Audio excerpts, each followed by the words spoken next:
Hello বন্ধুরা, আশা করি তোমরা সবাই ভালো আছো। ঈশ্বরের কৃপায় আমরাও ভালো আছি। আজকের ব্লগটা রবিবারের ব্লগ। আজকে আমাদের বাড়িতে আমার আত্মীয় স্বজনরা আসবেন। আমার পিসি শাশুড়ি, পিসামশাই, তারপর আমার ছোটো দেওর, আমার আরেক দেওর, আমার যা, তাদের একটা ছোট্ট মেয়ে। তাই জন্যই সকাল থেকে রান্নাবান্না করছি ওদের জন্য। দেখবেন নিজের শহরের বাইরে মানে বাড়ির লোকজন, রিলেটিভরা, বন্ধুরা বাড়িতে এলে কি একটা আনন্দ হয় বলো, ভীষণ ভালো লাগে। এখানে না একটা বিরিয়ানির মশলা বানিয়ে নিয়েছি, সরি বিরিয়ানি না, পোলাও বানিয়েছিলাম, পোলাওয়ের একটা মশলা বানিয়ে নিয়েছি। আর চিলি চিকেন করবো বলে চিকেনটা ম্যারিনেট করেছি। আর এখানে যত সমস্ত ভেজিটেবলস দেখছো আমার যে হাউস হেল্প আছে ও কেটে দিয়ে গেছে আমাকে। আমি খালি চিকেনটাকে ফ্রাই করব আর চিলি চিকেনটা বানাবো।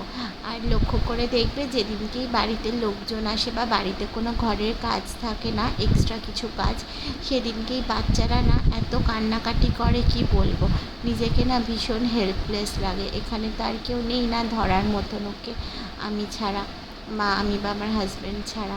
ভাতটাও সবার আগে করে নিয়েছি। ভাতটা করে না একটু মানে রেখে দিয়েছি যাতে ভাতটা ঝরঝরে থাকে আর কি। ভাতটা যখন করেছি না একটু গরম মশলা দিয়ে করেছি। আর চিকেনটাকেও ম্যারিনেট করে রেখে দিয়েছি প্রায় 45 মিনিট মতো। দু জায়গায় করেছি কারণ দুটো কড়াইতে ভাজছিলাম আমি। একটা কড়াইতে ভাজতে গেলে না অনেক বেশি সময় লেগে যেত আর অনেক বেশি তেলও লেগে যায়, তাই জন্য দুটো আলাদা আলাদা কড়াইতে ভাজছিলাম এইভাবেই। আর কিছুটা পকোড়া তুলে রেখে দিয়েছিলাম সিঙ্গেল ফ্রাই করে নিয়ে। ওরা যখন সন্ধ্যেবেলা এসছে তখন সেটাকে ডাবল ফ্রাই করে মানে আরেকবার ফ্রাই করে নিয়ে স্যালাড দিয়ে সস দিয়ে চা দিয়ে সার্ভ করার জন্য সেটা আমি আলাদা করে তুলে রেখেছিলাম। আর এখানে যে দেখছো না গাজর, মটরশুঁটি, কাজু, কিশমিশ সব কিছু দিয়ে ভালো করে ঘিতে আর হোয়াইট অয়েলে ভেজে তার মধ্যে নুন, চিনি, যা যা ফ্রাইড মানে পোলাওতে দেয় আর কি, ফ্রাইড রাইস বা পোলাওতে, সেটা ওখানে রেডি করে রেখেছি। এবার ঝরঝরা যে ভাতটা হয়েছে সেইটার মধ্যে আস্তে আস্তে লেয়ার করে করে অ্যাড করব বলে এখানে অলরেডি অ্যাড করতে শুরু করে দিয়েছি। ভাতটার মধ্যে অল্প করে ওই পোলাও মশলাটা দিচ্ছিলাম আর এটা অ্যাড করছিলাম।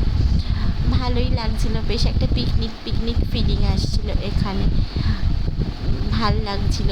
এই আর বলবো মানে নিজেই বলছি ভীষণ টেস্টি হয়েছিল খেতে, জানো তো এই পোলাওটা আর চিলি চিকেনটা। এই যে একটা হোমমেড মশলা বানিয়েছিলাম ওটা একটু একটু করে অ্যাড করছি। আর পাশে দেখছো ভাত হচ্ছে, ওইটা আমার বাচ্চাদের ভাত। ওরা তো আর এইসব খাবার খাবে না, না ওদের জন্য প্লেন ভাত আর সব সবজি দিয়ে স্টু করে দেওয়া হয়েছিল, ওটা দিয়েই ওরা খেয়েছে। এইভাবেই আজকে সারাটা সকাল গেছে এইসব প্রিপারেশনে। আর এখন দেখছো সন্ধ্যাবেলা অলরেডি হয়ে গেছে 6টা, 6:30। আমার চিলি চিকেনও রেডি হয়ে গেছে। বাচ্চারা যে সময়টা ঘুমিয়েছিল তার মধ্যে সব কিছু রেডি করে ফেলেছি, নিজেও ফ্রেশ হয়ে গেছি। আর ঘর দোর সব কিছু একদম মানে পরিষ্কার করে সুন্দরভাবে সেট করে নিয়েছি। এখানে সব কিছু রেডি করে একদম গ্যাসের ওপরই রেখে দিয়েছি। আর বাচ্চার রাতের খাবারটাও এই ফাঁকে ফাঁকে রেডি করে নিয়েছি যাতে আমার বাচ্চা আর আমার জায়ের মেয়ে ওর তিনজনের খাবারই একদম রেডি করে এর মধ্যে রাখা আছে, এলে খালি সার্ভ করব। আর 2 কাপ চাও বানিয়ে নিয়েছি ফাঁকে, আমি আর আমার হাজব্যান্ড খাবো বলে। ওদের ফোন করা হয়েছে, ওরা বললো ওরা রাস্তায় আসতে একটু দেরি হবে।